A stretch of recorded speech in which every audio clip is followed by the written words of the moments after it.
తెలుగు రాష్ట్రాల్లో మహాఘట్టం ముగిసింది. ఎట్టకేలకు 4వ విడత ఎన్నికలు దేశవ్యాప్తంగా ముగిశాయి. కొద్దిసేపటి క్రితమే 6 గంటలకు పోలింగ్ ముగిసినట్టు అధికారులు తెలియజేశారు. ఇక పోలింగ్ బూతుల వద్ద ఉన్న పోలింగ్ కేంద్రాల వద్ద ఉన్న ఓటర్లనైతే ఓటు వేసేందుకు ఈసీ అనుమతించింది. దేశవ్యాప్తంగా పోలింగ్ అయితే ప్రశాంతంగానే జరిగింది. ఇక తెలుగు రాష్ట్రాల్లో మహాఘట్టం మొత్తానికి ముగిసిందనే చెప్పుకోవాలి. పోలింగ్ కేంద్రాల వద్ద అయితే ప్రస్తుతానికి ఆంధ్రప్రదేశ్ లో ఓటర్లు బారులు తీరారు. ఏపీలో ఇవాళ జరిగిన పోలింగ్ సరళిని మనం ఒకసారి పరిశీలిస్తే సార్వత్రిక ఎన్నికల్లో భాగంగా ఆంధ్రప్రదేశ్ లో 4వ విడతలో ఎన్నికలను ఈసీ నిర్వహించింది. లోక్సభతో పాటు రాష్ట్ర అసెంబ్లీకి సైతం ఎన్నికలను అధికారులు నిర్వహించారు. ఇక వైజాగ్ లో పోలింగ్ కు సంబంధించి డీటెయిల్స్ అందించేందుకు మా ప్రతినిధి అనురాధ సిద్ధంగా ఉన్నారు. అనురాధ, చూస్తున్నాం వైజాగ్ లో కొంత పోలింగ్ శాతం తక్కువగా నమోదైనట్లు తెలుస్తుంది. ఇప్పుడేమైనా పోలింగ్ పర్సంటేజ్ ఏమైనా పెరుగుతుందా? ఎందుకు వైజాగ్ ఓటర్లు ఓటు హక్కు వినియోగించుకోవడానికి అంతగా బయటకు రాలేదు? ఓవరాల్ డీటెయిల్స్ ఏంటి అసలు?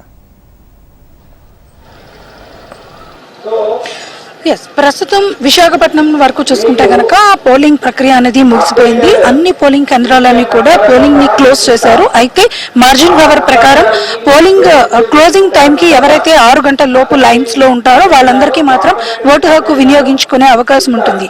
ఆ విధంగా మార్జిన్ హవర్స్ లో ఈ 1 అవర్ పాటు వాళ్ళకి మార్జిన్ హవర్ గా దాన్ని పరిగణిస్తారు. ఆ అవర్స్ లో మాత్రం లోపల ఆల్రెడీ కేంద్రాల లోపలికి వెళ్ళిన వాళ్ళు ఎవరైనా ఉంటే వాళ్ళంతా కూడా ఓటు హక్కుని వినియోగించుకునే అవకాశం ఉంటుంది. ప్రస్తుతం ఎప్పటిదాకా చూసుకుంటే కనుక రాష్ట్ర వ్యాప్తంగా అన్ని జిల్లాల్లోనూ కూడా చూసుకుంటే కనుక ఒక విశాఖపట్నంలోనే తక్కువ పోలింగ్ నమోదైనట్లుగా మనకి ఇప్పుడున్న రికార్డ్స్ ప్రకారం తెలుస్తుంది. అయితే ఇప్పుడు ప్రస్తుతం ఏదైతే ఇంకా కొంతమంది లైన్స్ లో ఉన్నారు కాబట్టి ఆ పోల్ పర్సెంటేజ్ అనేది పెరిగే అవకాశం అయితే కనిపిస్తుంది. ప్రస్తుతానికి 56% మాత్రమే ఇప్పుడు దాకా ఇక్కడ అర్బన్ ఏరియాస్ లో రికార్డ్ అయినట్టుగా తెలుస్తుంది. అదే అనకాపల్లి జిల్లా వరకు చూసుకుంటే కనుక 63% పోలింగ్ అక్కడ నమోదైంది. గతంలో 2019 ఎలక్షన్స్ కనుక చూసుకుంటే కనుక అక్కడ అనకాపల్లి ప్రాంతంలో దాదాపుగా 83% పోలింగ్ ఈ పాటికే జరిగింది. కానీ ఇప్పుడు మాత్రం 63% వరకు వచ్చింది.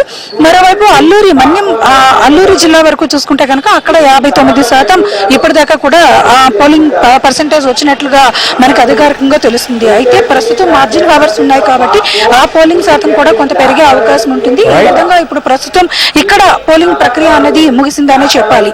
అయితే ప్రస్తుతం నేను ఇక్కడ పోలింగ్ రిసెప్షన్స్ కేంద్రాల దగ్గర ఉన్నాను, ఏయూ గ్రౌండ్స్ దగ్గర. ఇక్కడికి మొత్తం ఏదైతే పోలింగ్ స్టేషన్స్ నుంచి వచ్చిన సామాగ్రి నిన్న ఎలక్షన్ నిర్వహణ కోసం నిన్న సాయంత్రం పంపించారో అవన్నీ కూడా మళ్ళీ తిరిగి ఇప్పుడు అంతే భద్రంగా తీసుకొచ్చి ఇక్కడ వాళ్ళందరినీ కూడా డిపాజిట్ చేస్తారు. అవన్నీ కూడా ఈవీఎంస్ అన్నింటినీ కూడా మళ్ళీ ఈవీఎంస్ గోడౌన్స్ అన్నింటికి కూడా ఇక్కడ నుంచి పంపిస్తారు.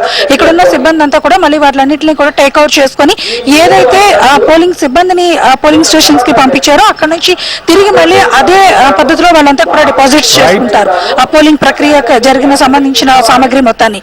అయితే మొత్తానికి చూసుకుంటే కనుక విశాఖపట్నంలో మాత్రం కొంత మందకోడిగా పోలింగ్ శాతం సాగిందనే చెప్పాలి. సాయంత్రం పెరుగుతుందని ఆశించినప్పటికీ కూడా అది ఇంకా ఆశించినంత స్థాయిలో లేదు. అయితే మరి మొత్తానికి చూసుకుంటే కనుక పోలింగ్ పర్సెంటేజ్ మాత్రం మరికొంత పెరిగే అవకాశం అయితే మాత్రం కనిపిస్తుంది. Thank you Anuradha.